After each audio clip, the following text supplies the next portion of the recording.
Morning students. कल अपन पढ़ रहे थे समास। समास की परिभाषा लिखवा दी। दो या दो से अधिक शब्दों के मेल को समास कहते हैं और उनकी रीतियों को अलग अलग करने की रीतियों को विग्रह कहते हैं। उसके 6 भेद लिखवा दिए थे। अब अपन हर एक समास को लेकर के उसकी परिभाषा और उदाहरण पढ़ते हैं। तो पहला समास मैंने लिखाया था द्विगु समास। द्विगु समास। इस समास में क्या होता है कि इसमें पहला पद, प्रथम पद या पहला पद वो क्या है, संख्यावाचक होता है। कोई भी संख्या हो सकती है। तो द्विगु समास जी समास का पहला पद संख्या वाचक हो उसे द्विगु समास कहते हैं। जैसे अब मैं इसके 5-6 आपको उदाहरण लिखवाती हूँ। जैसे नवरत्न, नो ये इधर तो जाएगा क्या, समास का नाम और इधर समास लिख रहे हैं। नव यानी नो रत्नों का समूह या समाहार। समूह, नौ रत्नों का समूह हो गया। ऐसे ही मैं आपको और उदाहरण देती हूँ। नवरात्रा, नवरात्रा, नौ रातों, नौ रातों का समूह या समाहार।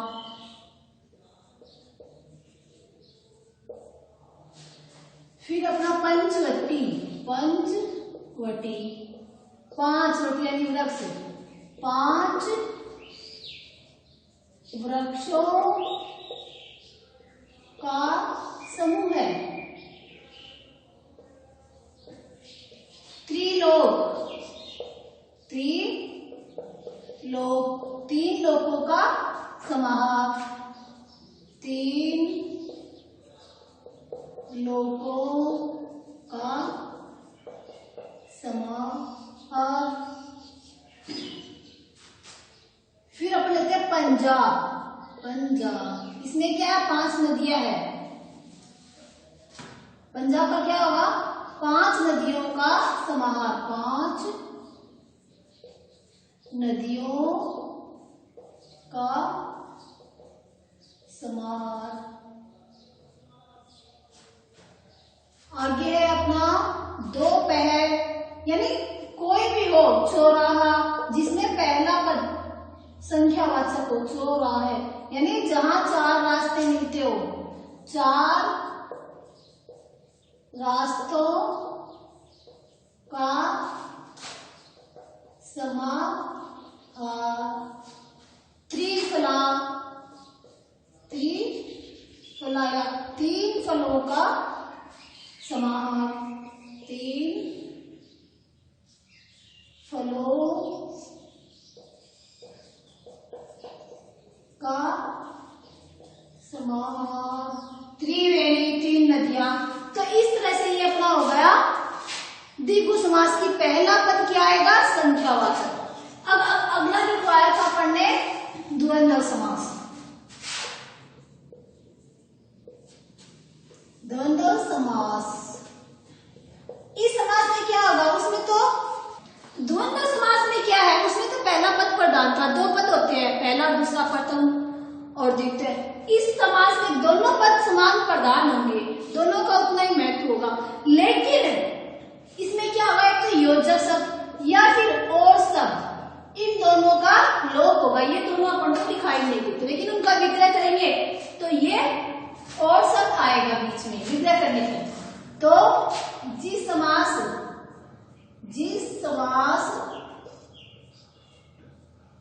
के दोनों पद प्रधान दोनों पद प्रधान हो तथा और शब्द का लोप हो उसे द्वंद्व समास कहते हैं। ये अब इसके उदाहरण देखो। जैसे माता पिता, माता पिता ये आ गया, तो इसका विग्रह करेंगे तब क्या लिखेंगे? माता और पिता। पाप पुण्य, पाप और पुण्य।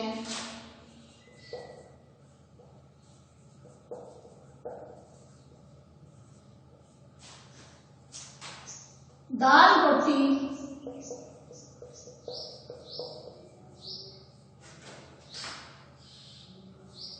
दाल और रोटी। राधा कृष्ण,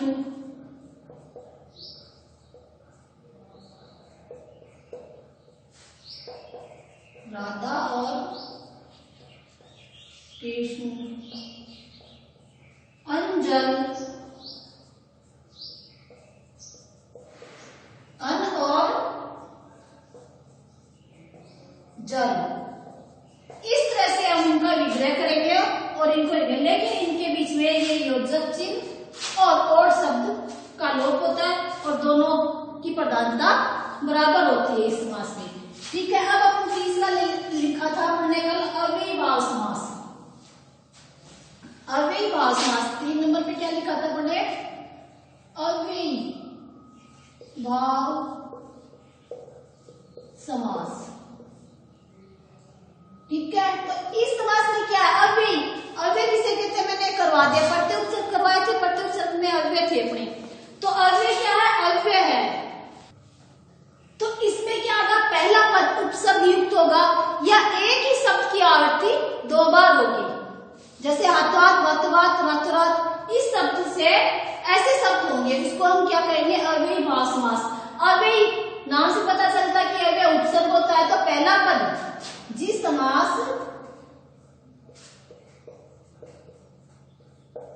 का पहला पद उपसर्ग युक्त या अव्यय हो, अव्यय और उपसर्ग दोनों एक ही अव्यय हो तथा एक ही शब्द की आवृत्ति 2 बार हो उसे अव्ययीभाव समास कहते हैं। ये हो गया। अब इसकी उदाहरण देखो आप। जैसे प्रतिदिन, दिन के पहले पढ़ने प्रति लगाया जाएगा हर रोज, इसमें आएगा हर रोज। यथाशक्ति, यथा शक्ति, शक्ति के अनुसार, शक्ति के अनुसार। भरपेट यानी पेट भर के, पेट भरकर खाना खाया हमने। फिर अपना है हाथों हाथ, हाथों हाथ यानी हाथ के हाथ में ही रह गया। हाथों हाथ, हाथ का हाथ में रह जाना। इस तरह से आप क्या है अपना, यानी ये अव्ययीभाव समास हो गया। आगे है बातों बात की। बात तो बात ही बात में, बात ही बात में, यानी बात बात में हम बहुत कुछ कह जाते हैं। तो ये अपना अव्ययी भाव समास हो गया। आपने द्विगु समास कर लिया, द्वंद्व कर लिया, अव्ययी भाव कर लिया। अब अपना अगला है कर्मधारय समास। कर्मधारय इस समास में क्या होता है, पहला पद विशेषण और दूसरा विशेषण, यानी संज्ञा से पहले विशेषता आती है उसको हम क्या कहेंगे, कर्मधारय समास। तो चौथा है अपना कर्मधारय समास। जिस समास का पहला पद विशेषता युक्त हो, विशेषता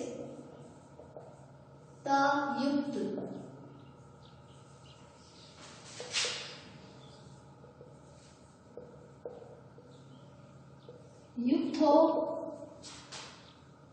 या पहला पद विशेषण दूसरा विशेष्य हो, या पहला पद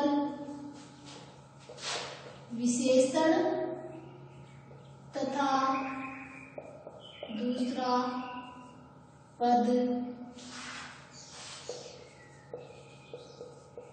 विशेष्य हो, उसे कर्मधारय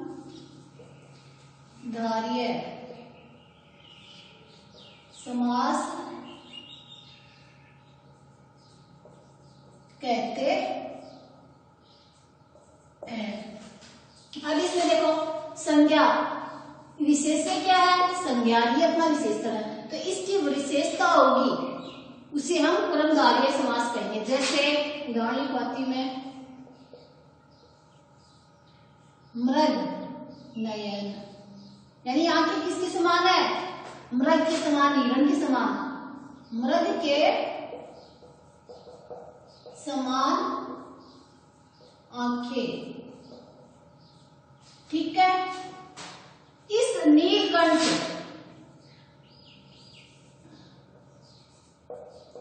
नीलकंठ, नीले है कंठ, नीले है कंठ, इस तरह से ये विशेषता युक्त होगा आपका समास। ऐसे ही अपन लिखेंगे पीतांबर, पीतांबर,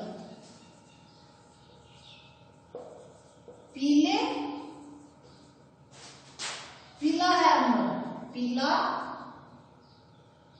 है अम्बर। तो ये हो गया अपना कर्मधारय समास। अब अगला है अपना बहुव्रीहि समास।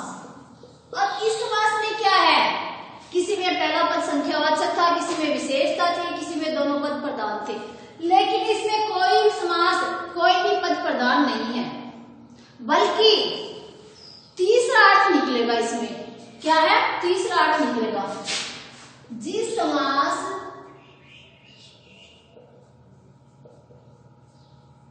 का कोई भी पद या दोनों पद, कोई भी पद या दोनों पद प्रधान न होकर कोई तीसरा अर्थ या विशेष अर्थ या विशेष अर्थ प्रकट करता है, उसे बहुव्रीहि समास कहते है। अब जैसे उदाहरण लिखवाती हूं मैं, जैसे पंचमुखी, पंचमुखी 5 है मुख जिसके, 5 मुख है जिसके, तो इसका क्या होगा, हनुमान जी, हनुमान।